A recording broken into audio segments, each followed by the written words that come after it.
Hello, everyone, and welcome to today's learning session, Indigenous Peoples and Community Conservation Experiences from the Ecuadorian Amazon, organized by WWF Forest and Climate.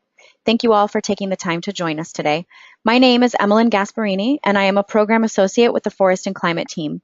Our presenter today is Juan Carlos Garcia, Conservation Director from WWF Ecuador. Before we begin, I'd like to go over a few logistics and some frequently asked questions. For those of you who have participated in past sessions, this will sound familiar, but yes, today's presentation is being recorded, and you can find the recording within a few days on our YouTube channel. To get to the recording, simply go to youtube.com and search for WWF Forest and Climate. There are two audio options. You can listen through your computer or dial in through the phone number that was provided in your registration email. It's important to note that if you experience audio difficulties while listening through your computer, those are sometimes caused by having too many browser windows or programs open at once. So feel free to close some of them, which usually solves the issue, or you're always welcome to join by phone. And if you continue to have technical difficulties, please send me a message via the chat area and I'll try to get you sorted out. Questions are absolutely welcome, but we do not use the hands up function, just so you know. But you can send your questions anytime during the webinar using the toolbar on your screen. We'll answer as many as possible during our allotted time, and after the webinar, you'll receive a follow-up link in your email with additional forest and climate resources from WWF, including a link to the YouTube channel where you can watch a recording of the session. So thank you again for joining us, and with that, we'll get started. Juan Carlos, would you like to take us away?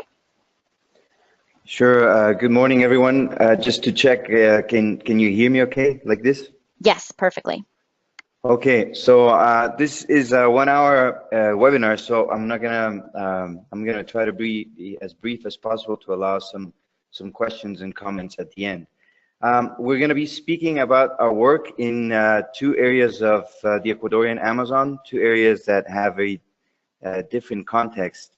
I think that's very good for us to show you what we're doing in these two different contexts and also share with you our experiences and our learning process there.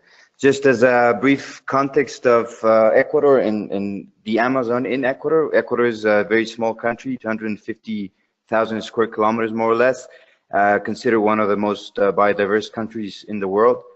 We have protected areas, state protected areas covering over 20% of the country's territory. However, the government just has passed in the last 2 years other levels of protected areas. So now part of the Ecuadorian system of protected areas also incorporates municipal protected areas, private protected areas, and community protected areas, which is the last category that was approved earlier this year, and that's part of the discussion that we're going to have in the next slides. We have 14 indigenous nationalities, 18 ethnic groups.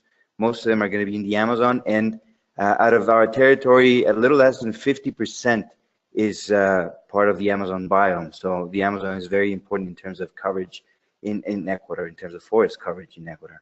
Our economy depends mostly on extractive activities. Next, please.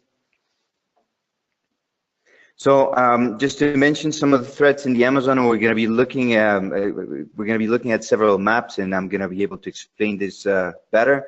I think the main threat in the Amazon are the extractive industries like oil and mining, and in the last maybe 40 years, 50 years at the most, there's been some extensive agriculture and cattle ranching where forest has been deforested, and in the case of the northern part of the Amazon, to grow palm oil.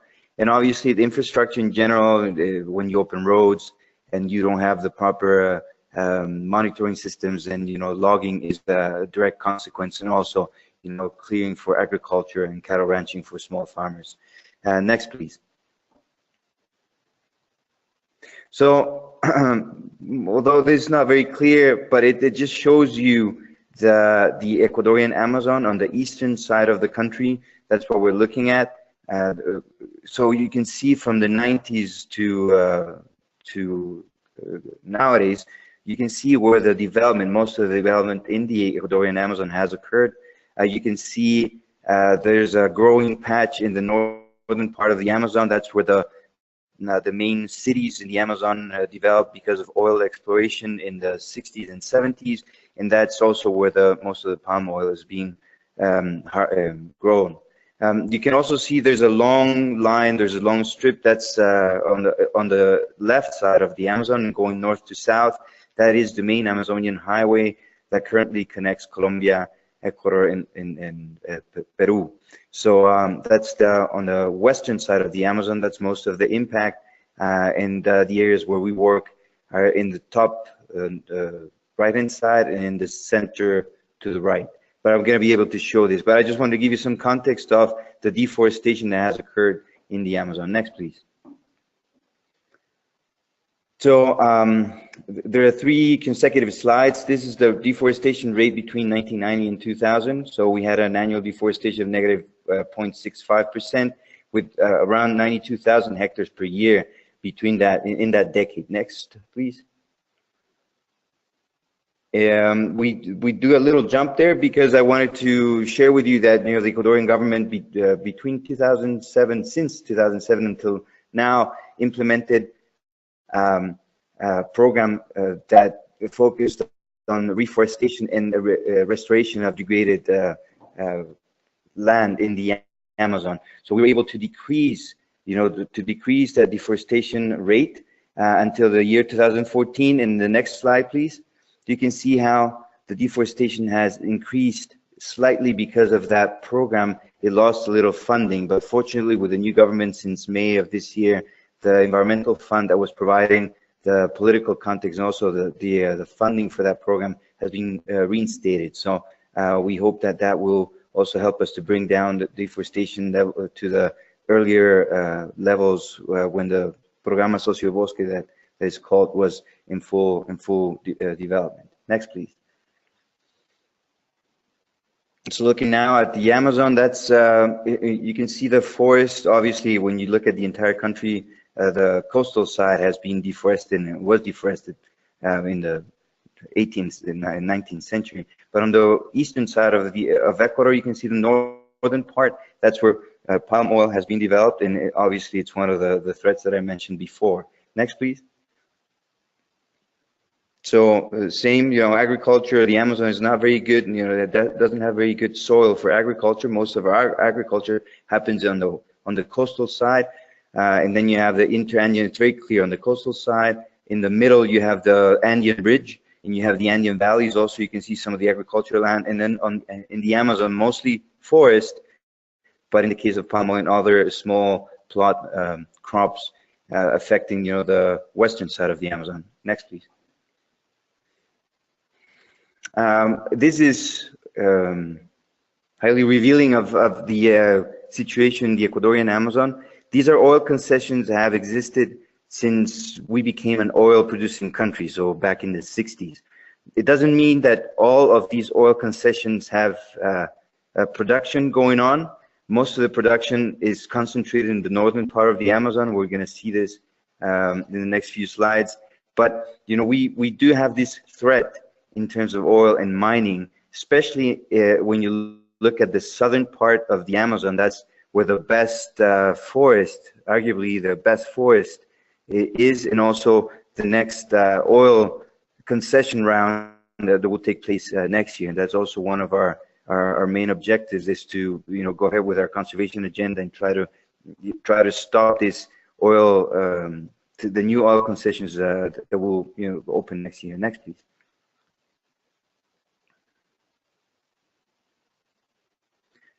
So, as WWF, we do have conservation objects and ecosystems that we have prioritized. In the case of the Amazon, some of the conservation objects are the jaguar, the river dolphin.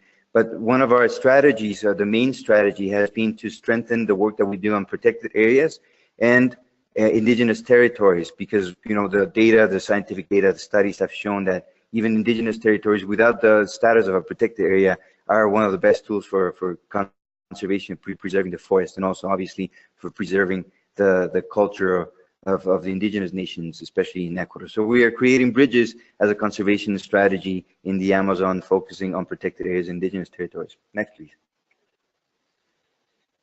So when you look at the protected areas in Ecuador, these are all that are part of the Ecuadorian system of protected areas. And if you look at the Amazon, we have these two large protected areas in the northern part of the Amazon, none in the southern part of the Amazon. And, you know, we are working, and we're going to see in the next few slides. So the first case is going to be in the top right-hand side protected area that's called Cuyabeno Wildlife Preserve. And that's in the area next to Peru where we work. Next, please. So this is the same map, including when you see those striped polygons, those are the protected areas that I mentioned before. In all these different colors, all indigenous groups that own territories in the Amazon. So you can see the complexity of having all these extractive industries, forest cover, protected areas, and indigenous territories trying to protect the territories and trying to find, you know, ways of conserving their biodiversity and also finding sustainable ways to develop and to, you know, have generate income, etc. So it's a very complex situation in the Amazon. Next, please. So we're going to talk about the first case, which is the community of Zancudo Cocha in the northern part of the Amazon. If you go to the next slide, please.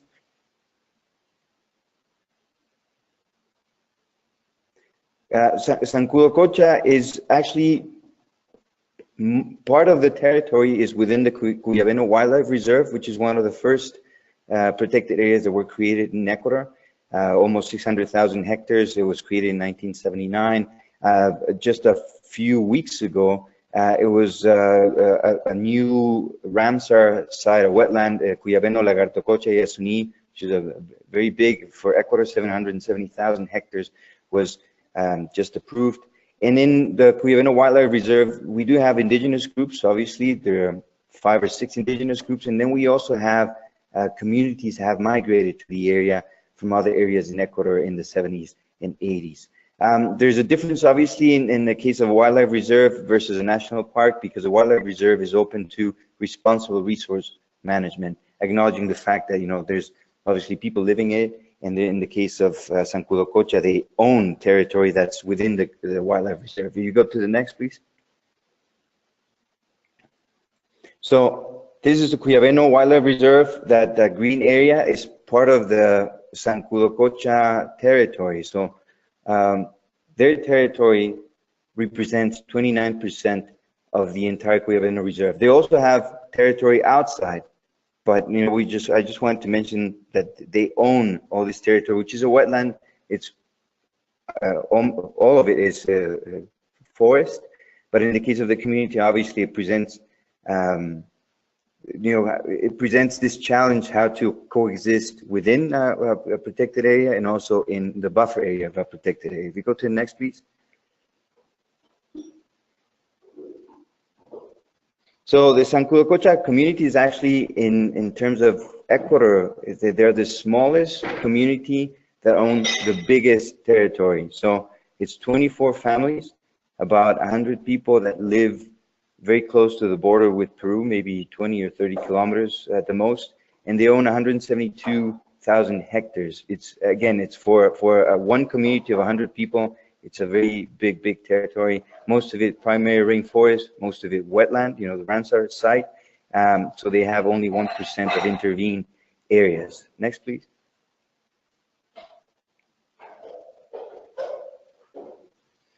So in the case of Zancudo Cocha, in a very different from the next example of the Achuar Indigenous Territory, the Zancudo Cocha community was formed not even 100 years ago. These were mostly Quichua indigenous families that came from closer to the Andean ridge, and they migrated to the area following the rubber boom. They settled in the area between the 1930s and 40s.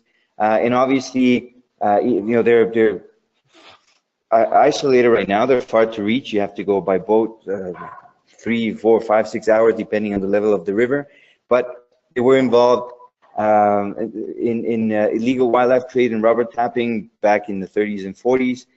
Most of the families stayed in the area because after the rubber boom in the 60s and 70s, that's where the oil boom started. So they They stayed in the area. Some of them obviously worked with the oil industries, but most of them have stayed in the area living off subsistence economy, hunting, yes, some hunting, but most of it, small plots where they farm manioc, which is a cassava, this tuber, banana, different types of bananas, corn, and then some fishing in the rivers. There are a few tributaries of the Napo River, which is at the same time a tributary of the Amazon. So that's more or less their context in this far eastern side of the Amazon. Next, please. So in the case of the community, they face integration to Western society. They faced it for a few decades, but that challenge is increasing. So they have all these, I wouldn't call it a threat, maybe that's not the right word, but they have all these challenges in terms of, where do they get an income?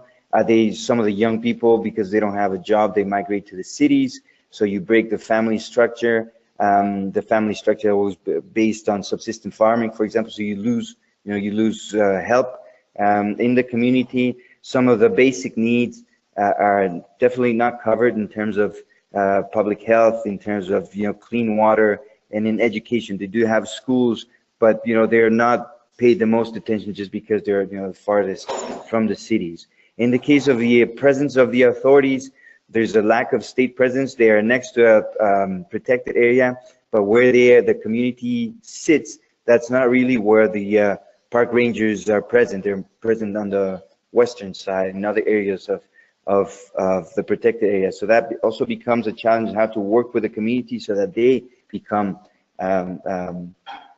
park rangers, or the protectors of the forest in the area. And obviously, one of the main challenges in the 21st century for a small community in a far isolated part of the Amazon is the lack of financing, the lack of sources of steady income. Next, please. So what we've done with our work with Zancudo Cocha is, and we've been working with Zancudo Cocha for a few years now, we've focused on territorial management, how they're going to manage their forest, their cropland, in the case of how that relates to the sustainable livelihoods. In the case of Zancudo Cocha, tourism, cocoa production. If you go to the next, please, are some of the priorities that they have identified. So when you look at the work that we've been doing in terms of territorial management, we not only, I mean, this is a regional effort. We're not the only office. Colombia is doing it. Peru is also doing this. In terms of biodiversity monitoring, focused on the use of camera traps, not only as a way of, assessing the species that you have in the forest, the health of these species, the presence of these species, but also using that as a tool for educating the community in getting them, getting a stronger commitment to protect their forests and to manage their forest adequately. We have trained 15 local leaders from the communities, are usually heads of families, both men and women, and we have trained them on the use of GPS and on the camera trap that you see in the picture there.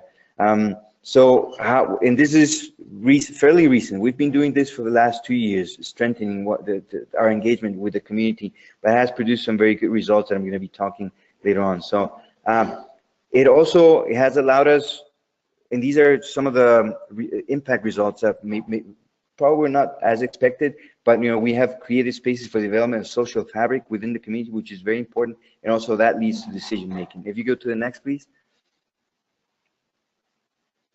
There are two lines, and I'm going to start with ecotourism because ecotourism was already an activity that the community was involved with until 2001. The conditions changed in the Amazon. The Zancudo Cocha worked with the biggest tour operator in Ecuador.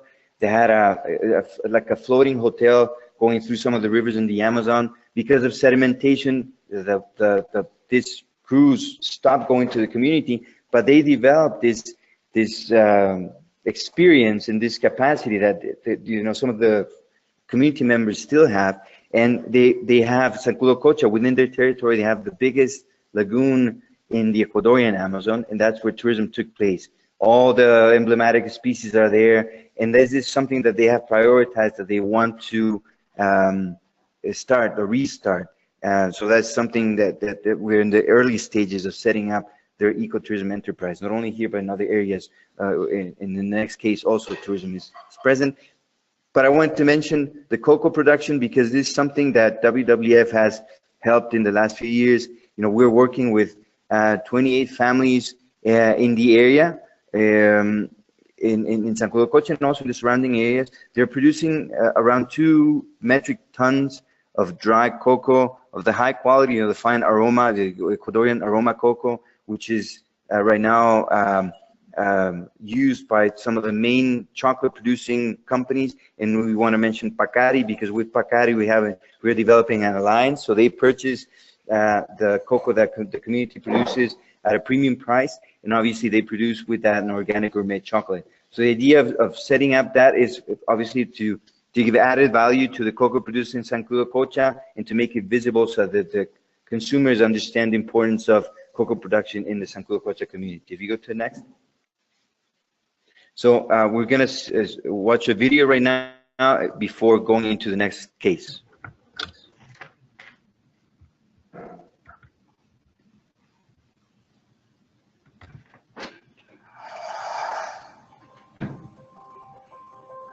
Para la mujer quichua el territorio es de suma importancia, porque nosotros en ella producimos nuestros productos para poder sobrevivir.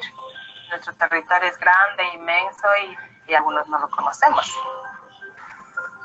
Es nuestro hogar, por lo que vivimos en armonía con la naturaleza. Mañana más tarde nuestros hijos, a otras generaciones que vendrán, no conocerán las especies que existen hoy en día. Por eso es importante conocer nuestro territorio.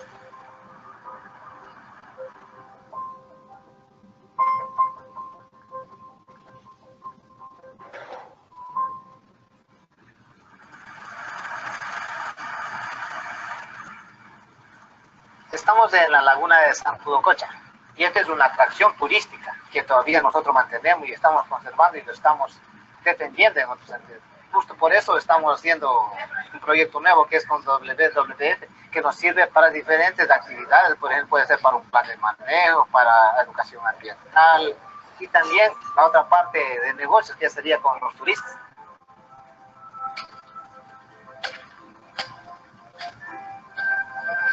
Cámara número 2. La idea era hacer una comparación de cuántas especies hay en lugares intervenidos y cuánto no en lugares que son menos intervenidos. Parece que no hubiera muchos animales, pero en realidad sí ha habido porque salen en las fotos, en los campos. Para mí es muy interesante que el monitoreo, nosotros conozcamos nuestro territorio muy bien. Hasta ahorita he aprendido es instalar las cámaras, registrar las fotos, revisar cuando voy a campo si es que la cámara está funcionando o no está funcionando. Y ya cuando ya tuvimos la primera captación, se vio interesante, ¿no? El programa de monitoreo ambiental nos puede ayudar para incentivar aún más el turismo, incluso para realizar una caminata con los turistas y saber a qué hora más o menos ya podemos tener la suerte de ver ciertas especies.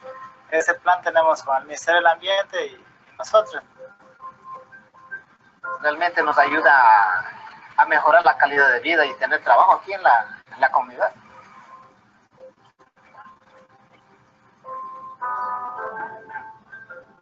Es muy importante participar en eso y eso nos sirve bastante para enseñar a muchas personas. A mí sí me ayuda a tomar buenas decisiones. Yo le traigo a mi hijo por lo que a él le gusta, o sea, caminar y es más curioso con las cámaras. Él está ahí, dice, papi, dice, yo quiero ver al puma, dice. Tenemos una buena herramienta y eso nos sirve bastante para enseñar a muchas personas. Y aquí mismo dentro de la comunidad seguirle difundiendo a los niños, porque los niños no conocen, siendo del medio, no conocen las especies. Nosotros pensamos difundir que mediante los niños los padres también aprendan. Nosotros queremos a nuestra naturaleza, amamos nuestra naturaleza porque realmente es vida. Si no cuidamos, estamos destruyéndolo nosotros mismos.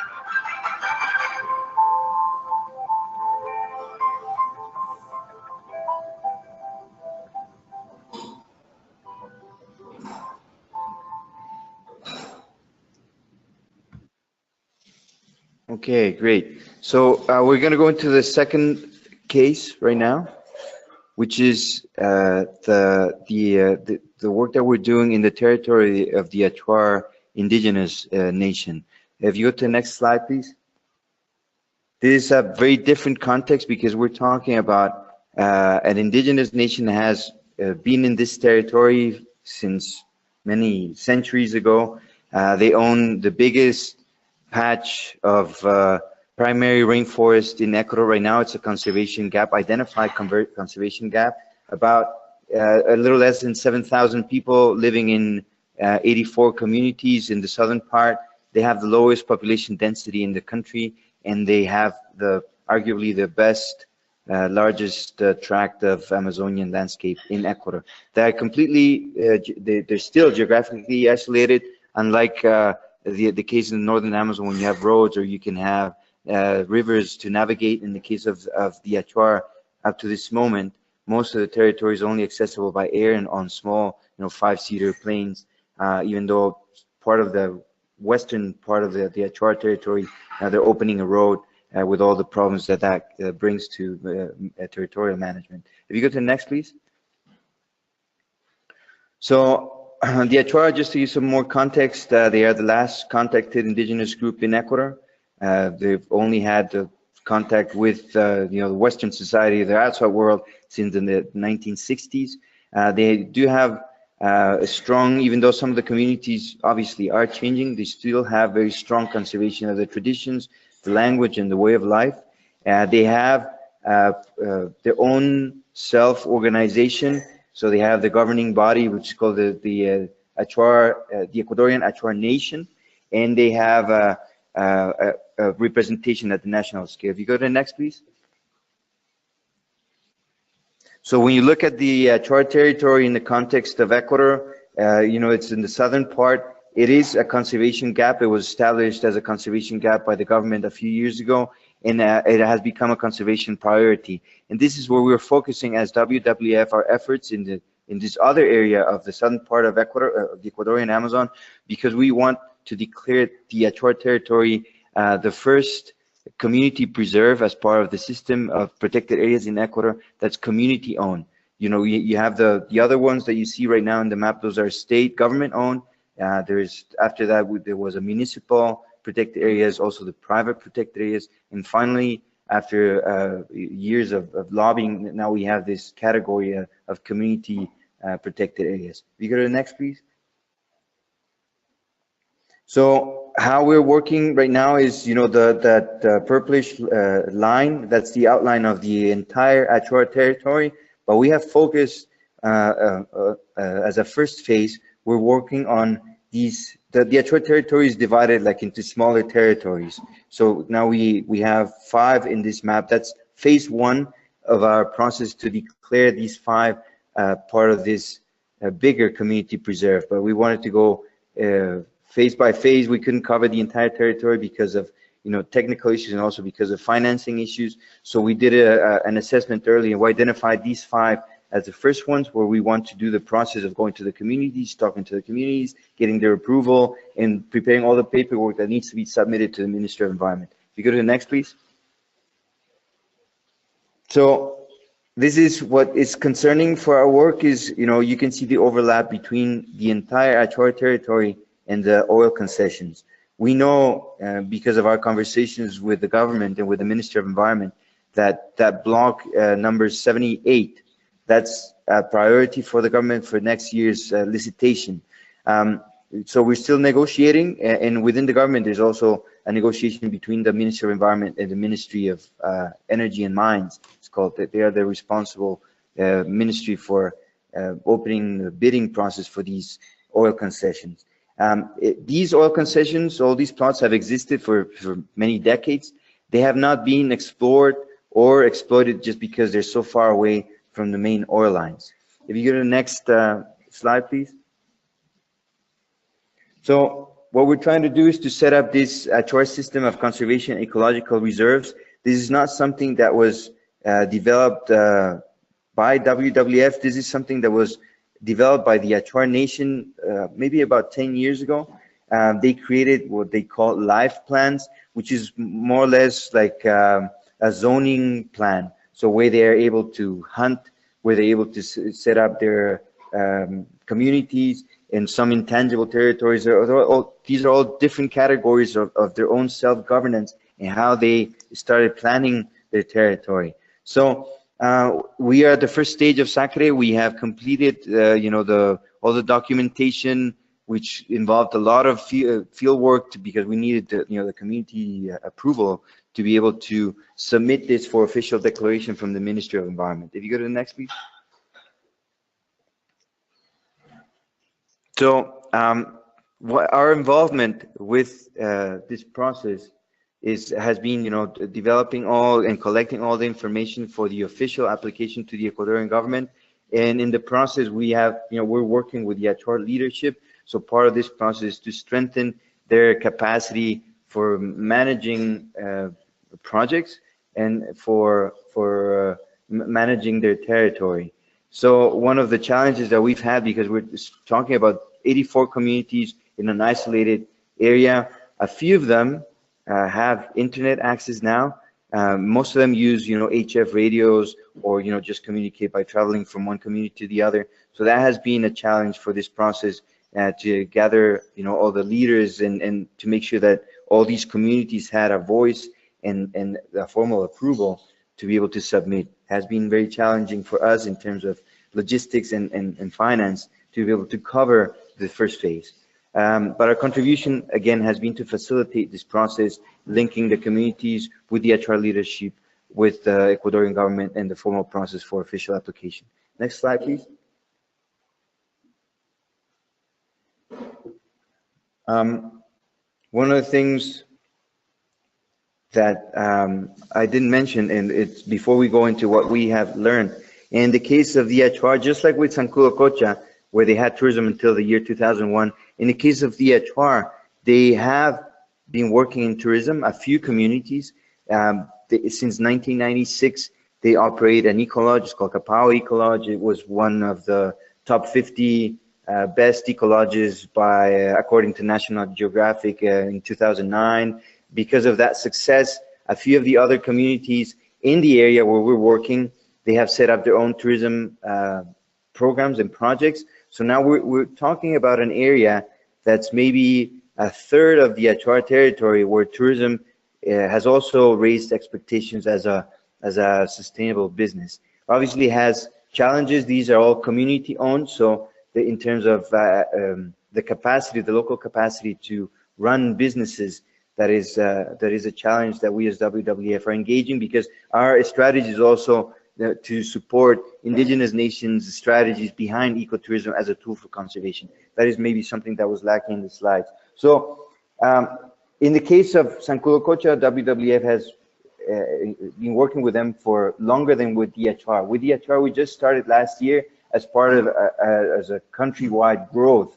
I guess we saw an opportunity, we saw this conservation gap. We knew that the community preserves were going to be approved as a conservation category. So that's why we started working there. And we'll continue working. We have funding right now from our partners in the network from Belgium and Germany, mostly right now, to work for the next 5 years in these two areas of the Amazon. And also, as part of the context, the Ecuadorian government has just approved a JEF project and a Green Climate Fund project for the next 5-6 years, dealing obviously with many issues focused primarily on forest coverage and recovering degraded areas of the Amazon. These two projects are focused exclusively on the Amazon, so that's also a great context for the conservation work that Ecuador as a country will be doing for the next 5 or 6 years.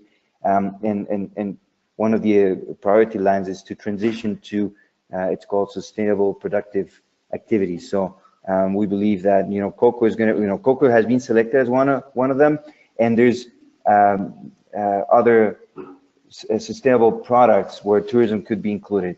Not explicitly, tourism is not explicitly part of the project right now, but it's being identified. So just to give you an idea of in the next 5 or 6 years, there's a good enabling environment on one side for conservation work, but also, as I mentioned, with the oil concessions, there's always that threat of these resources, primary resources coming out of the Amazon in terms of oil and mining. If you go to, just to end some of the lessons that we have learned with our experience, if you go to the next slide, please. So one of the first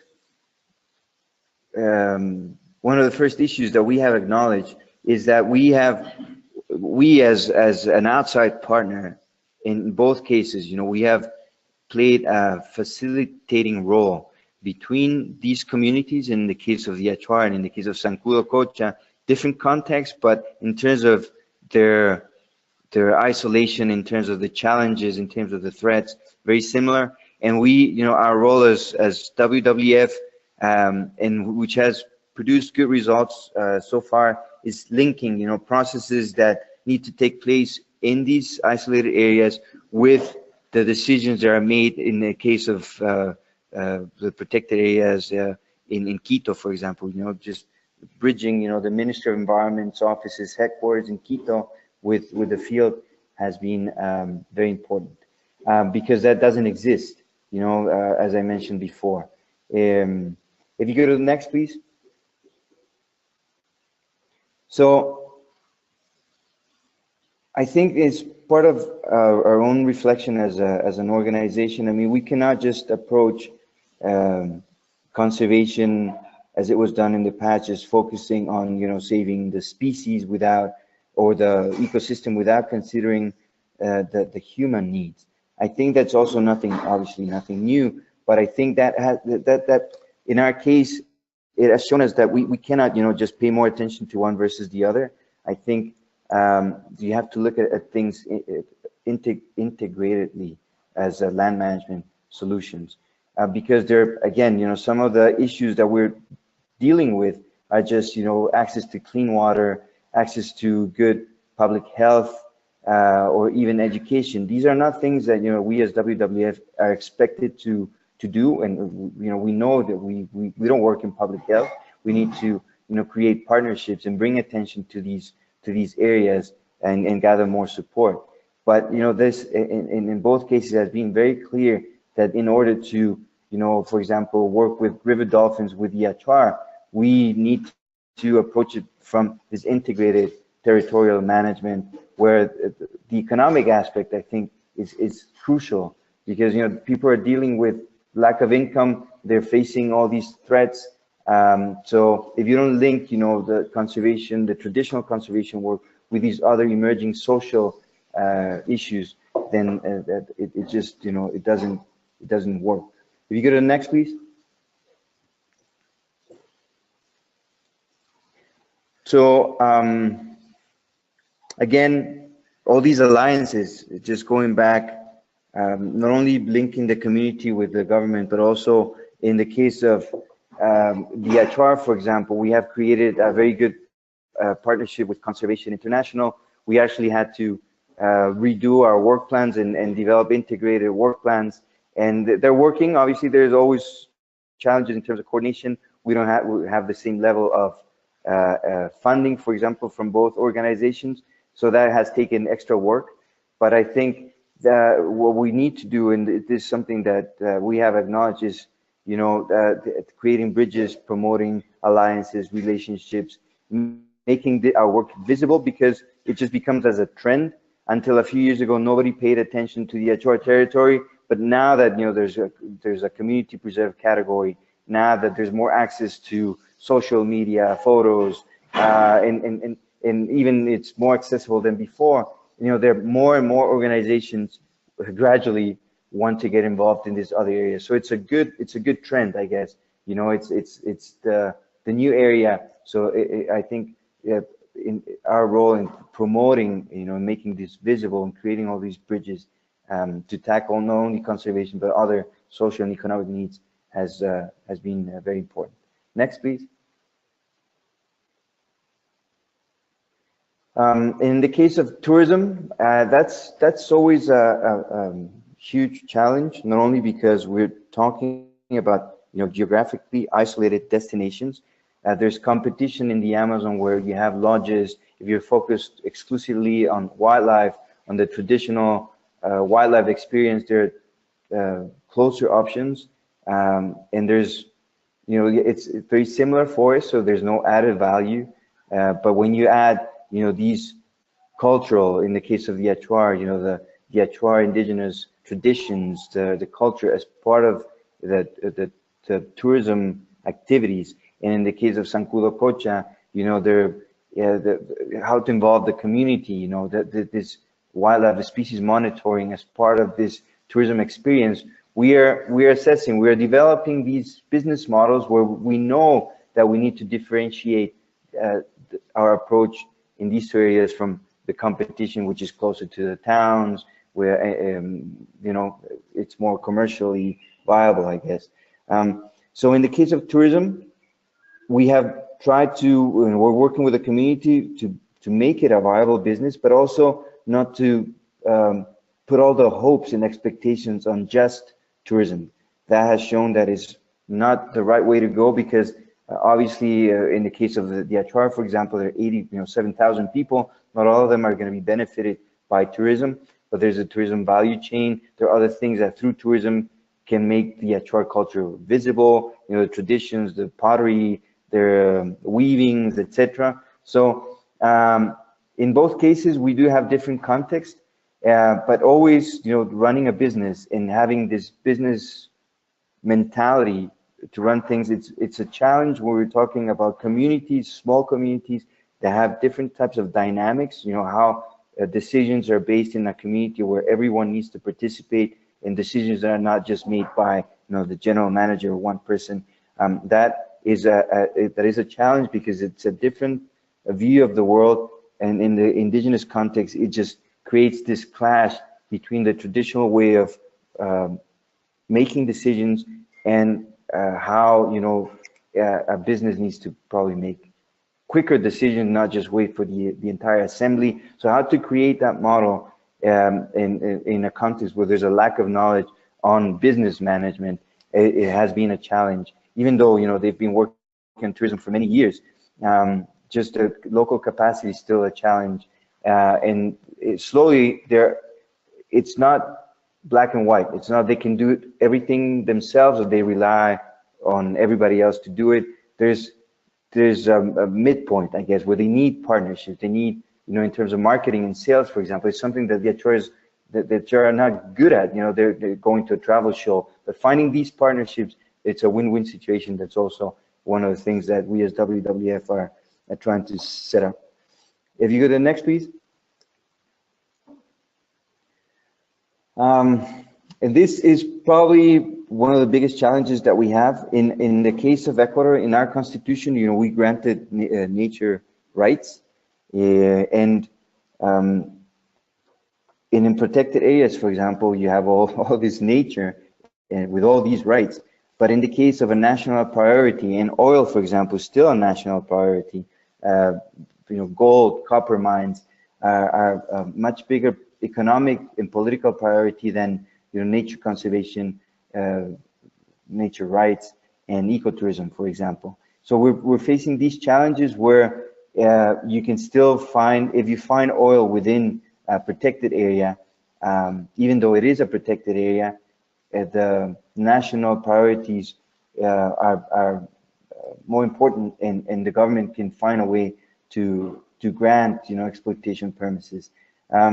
So one of the strategies that we're implementing is creating more awareness, creating more public opinion, and also in the case of in both cases, finding these solutions, so that these economic solutions, so that the communities have all these alternatives by the time the oil comes. That's what we're expecting. That these social cohesion, that they're, in the case of the Achuar, for example, they have a very strong political position against oil, and in order to exploit oil in their land, they need community approval. These are very very tough situations, because we're dealing with huge rich industry against isolated communities that are struggling to find to cover their basic needs. So it's not a very just fight. But in these two cases, both Zancudo Cocha and the Achuar, we as WWF have acknowledged that we need to increase our effort in raising awareness, raising visibility as well, and support in preparation of what's possibly coming in the next few years. If you go to the next, please.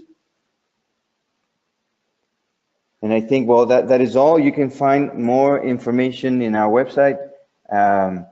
And I think I'll just, well, I'm done, and we have 15 minutes for questions and comments. So thank you. Thank you, Juan Carlos. That was perfectly timed. We do have exactly 15 minutes for questions, and we've been getting a good number of questions throughout your presentation. I think the really compelling content is part of that reason. So I'm just going to dive right in here. Can you talk a little bit about in generating work with your communities, and I'm thinking maybe particularly in relation to your work with the Achuar Nation, since it is more recent work. Can you talk about maybe what the first steps are to opening up new work with new communities? And then with a particular emphasis on sort of if there are any kind of incentive mechanisms that are very effective in kind of moving that work along and sort of helping to generate or shore up those new relationships? Yes, no, thank you. Well, as an organization, we are new in our engagement with the Achuar. Fortunately, part of our team has had a very long history with the Achuar. The Achuar just, they change leadership every 3 years. So we started our process just when they were selecting new leaders. And with the Achuar, they've had their political organization for more than 20 years. And in these last elections, they chose not to elect any of the old politicians. So they chose a group of 7 or 8, I think, including the president, vice president, and all the different coordinators they're called. If it's an economic coordinator, if it's the education coordinator. So these are men and women who live in the community, but when they're elected, they go to Puyo, which is the capital of the province. So some of us had been working with the Achuar before, which was very good because they knew us, and also we engaged a new leadership. And they had been selected, young men and women who had not history as being political leaders. So that was also a good context of work with the Achuar. We actually went to their annual assembly, which is a 4-day gathering in one of the communities. We had like 300 Achuar people there. We were able to present our work and what we were trying to do. So we started working, and we still continue working hand in hand. We have these Achuar promoters of our work in the territory, and we've actually tried to invest a lot of our resources, technical resources and financial, to bring our work to the field and not just limit our work in either in Quito or in Puyo in the cities. In terms of incentives, we don't have any incentives right now. I think we're generating commitment. We're working hand in hand. We are providing some funding to the Achuar political entities so that they can cover some of their staff, office, traveling costs when they come to Quito. We are providing training, so we've gone and done how to improve internal communications between the communities. We did a workshop in the field in one of the communities. We've done GPS training, things like that. That's how we have engaged the Achuar. And mind you, just to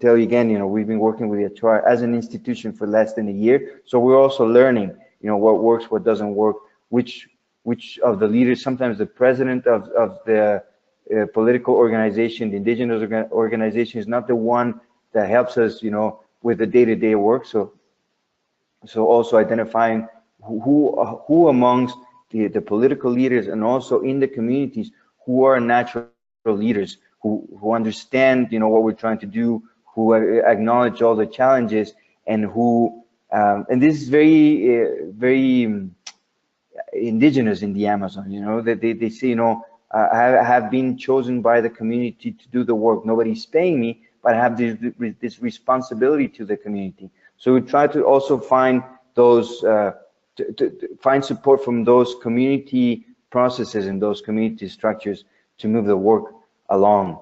Also, always obviously very challenging. We have limited resources, but that's more or less how we have approached our work with the Achuar, and how we were fortunate enough to have this change in leadership. Also, you know, our partners, Conservation International, also engaging the Achuar more or less at the same time. So we started, you know, the three organizations, the Achuar organization, WWF, and CI, we started this process together. And also, fortunately, the new Minister of Environment for this government since May 24th of this year comes from WWF. Tarcisio Granizo is his name, and he was part of the Amazon Coordinating Unit for WWF Latin America and Caribbean program for I think 4 years, and then he moved as new Minister of Environment. So we do have a very good connection with him and with his team. So that's been very good for us in both cases, not only with the Achuar, but also with Zancudo and Cuyabeno. Fantastic. Is there any role being played currently in either of these cases that you mentioned for climate protection related projects like the Green Climate Fund? Or if not that one specifically, are there other sort of carbon finance projects or initiatives that are kind of making space for themselves in those areas? Sure. I mean, in the case of the Green Climate Fund, this is a project that was presented by the Ministry of Environment, that was approved this year, and that in terms of coverage, it covers the entire Amazon. So not only the areas where we work, but other areas as well.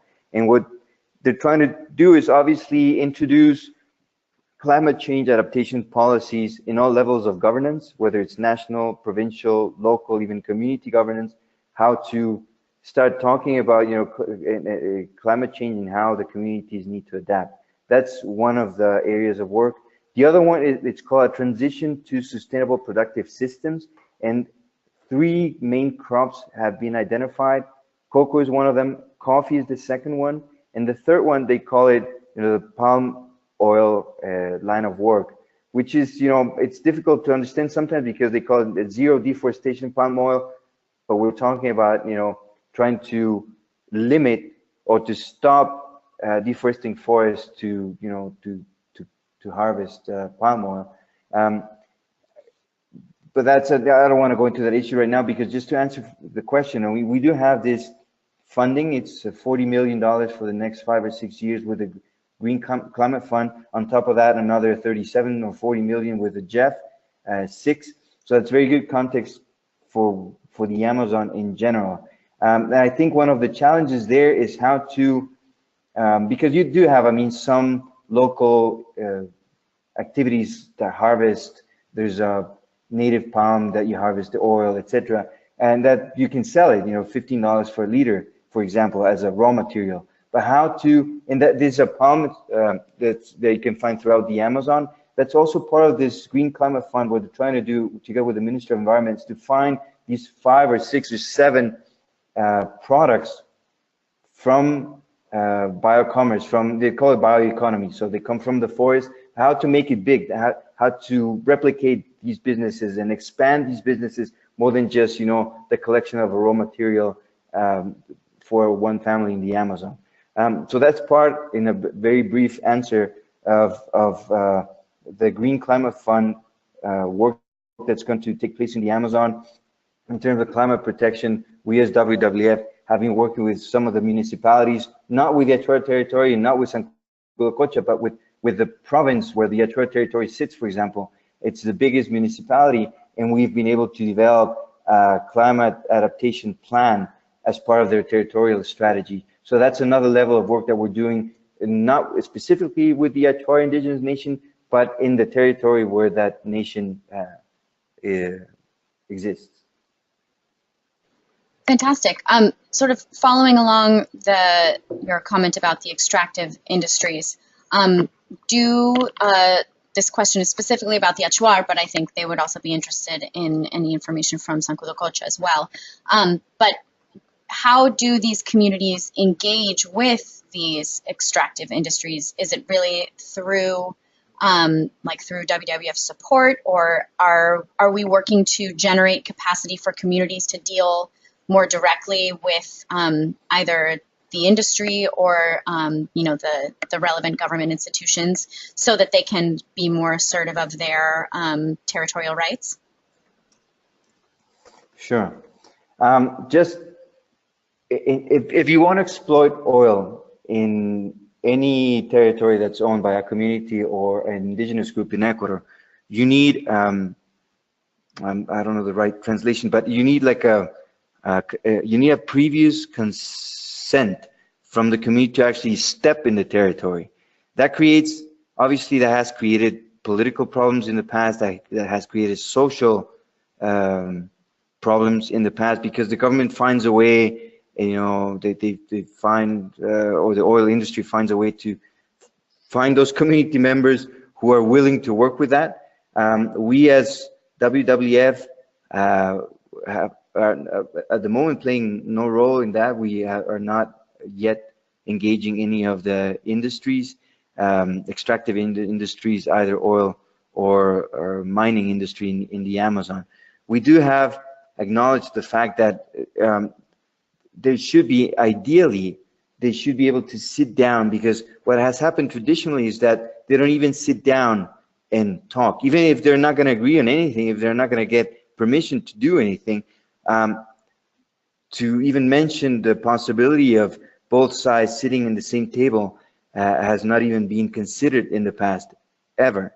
So that also creates a problem, because the Achuar should be able to face these threats, or the people from Zancudo Cocha to face these stakeholders directly and speak to them in their face, more or less. What we're trying to do as WWF is to generate local capacity to deal with these issues directly and with our support.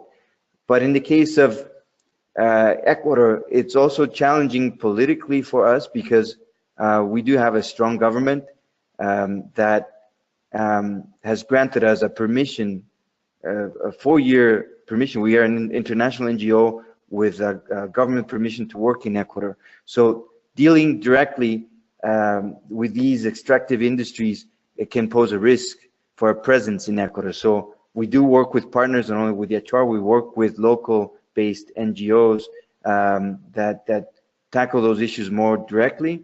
But this is also a new area. Just please consider that WWF as a country office has only existed for the last 3 years. Before that, we were the Galapagos program, which was a US program. So also as a country office, we are generating our own capacity. We are growing. For example, climate change has been a new area for us in the last couple of years. In the case of all the infrastructure and extractive industries, we're in the learning process as an organization. Yeah, learning is a big part of WWF's work, as illustrated by this webinar series. We have time for one last question, and then I think I'm going to follow up with you, because there are a whole host of questions here that people are asking. But one person is wondering if you can talk a little bit more about how you considered or how you dealt with gender dimensions in your work with indigenous communities. That is a tough issue, because, and I'm going to refer to, when you look at Zancudo Cocha, for example, the social structure of the community has, in terms of gender, a more just participation. They're women leaders. The structure of the community has integrated that side of the dynamic into their own structure. In the case of the Achuar, when we went to the assembly, and we as WWF, we had some colleagues from the WWF Netherlands, Germany. There were men and women WWF staff going to a community assembly. It's the most important, it's an annual community assembly where only men speak. Or you have 100 men and 3 women present. That is also a challenge for us, how to work with the Achuar and start raising these issues. I mean, some of the leaders acknowledge that fact. They know. I mean, if you know, but for me, you know, I've been working with Achuar for 20 years, and you lose sight of some things. And then I have a couple of my colleagues saying, well, why is this like this? You know, we're the only men, you know, talking and speaking. And then you had the Achuar, for example, I think took a big step, because with the new leadership, the president is a man, the vice president of the Achuar Nation is a woman.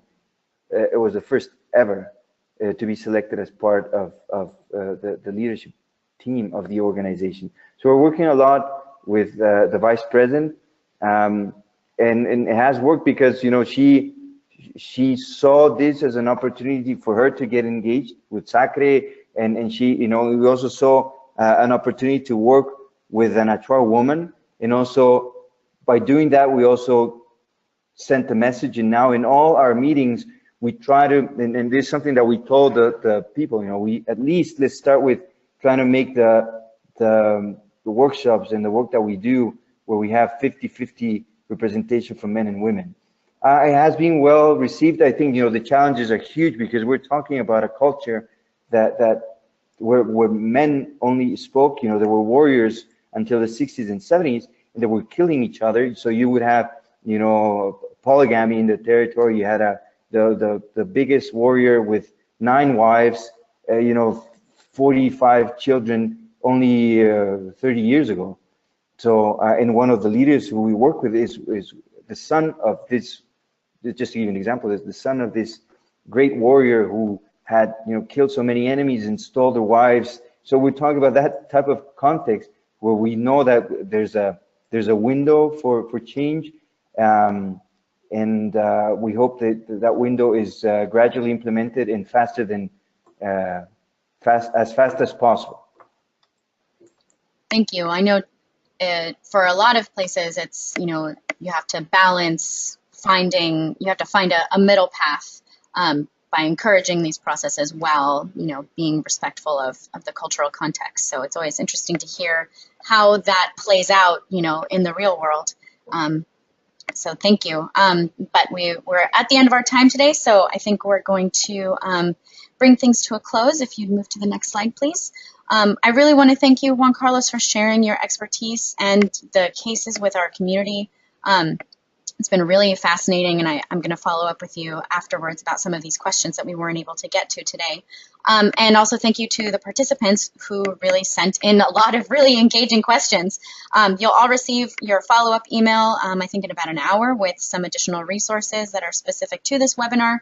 And I'll try to get the recording up, you know, in about a day, where you'll be able to revisit it, share it with colleagues, enjoy other webinars on our YouTube channel there, so you can go and dive in and really get into a lot of these issues with experts like Juan Carlos.